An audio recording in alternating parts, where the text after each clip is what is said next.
August 9.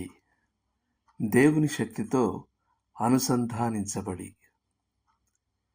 ఓ వేసవి సమావేశంలో ఓ వారం పాటు బోధిస్తున్న సమయంలో రీఛార్జ్ చేసే నా రేజర్ యొక్క శక్తి తగ్గిపోతున్నట్టు నేను గమనించాను.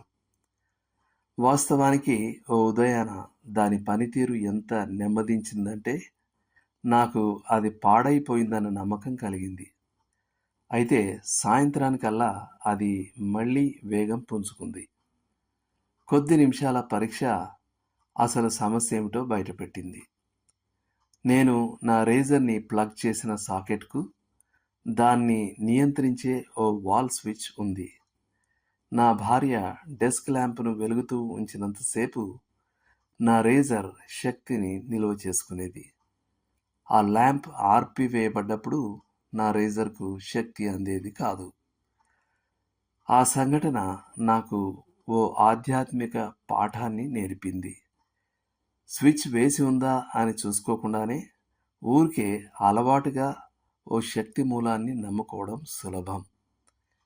తన స్నేహితులు ఆ స్విచ్ వేయాలని మరియు వారి విశ్వాసం ద్వారా శ్రమానుభవాన్ని సహించడానికి అవసరమైన శక్తిని వారు పొందుకొని దేవుణ్ణి మహిమపరచాలని పౌలు ప్రార్థించాడు.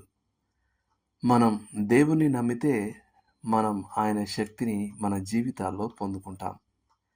మనం కేవలం మనల్ని నమ్ముకుంటే శ్రమల్లో మనం జయించే వారిగా ఉండం. ఆయనను నమ్ముకోవడం ద్వారా మనం జయించే వారంగా ఉండగలం. మీతో తీసుకెళ్ళండి. సొమ్మసిల్లిన వారికి బలమిచ్చువాడు ఆయనే. శక్తిహీనులకు బలాభివృద్ధి కలగజేయువాడు ఆయనే. యెషయా 40:29 చదవండి. యెషయా 40వ అధ్యాయం 30-31 వచనాలు. అపోస్తల కార్యాలు 1వ అధ్యాయం 8వ వచనం.